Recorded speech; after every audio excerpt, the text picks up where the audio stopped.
আজকে পড়া না পারলে তোকে মায়ের আব্বা। এই দাঁড়া, বল এসএসসি তে কি হয়? ম্যাডাম এসিসি তে Asian Cricket Council. Boss boss. এই তুই দাঁড়া, বল বিবিতে কি হয়? ম্যাডাম বিবিতে বাংলাদেশ ব্যাংক।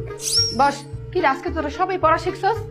এই তুই দাঁড়া, তুই বল ইএসপিএন এ কি হয়? ম্যাডাম সারাদিন শুধু খেলা হয়।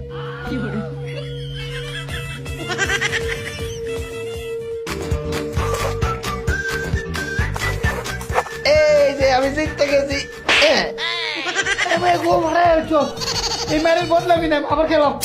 না আমি আর খেলবো না, ওই কি জগৎ খেলাম আমি, বলছি না আমি আর খেলবো না। খেলতেই বলো। একটু বাইরে কেমন এই তোরা মারামারি করছিস কেন? ম্যাডামের গায়ে হাত।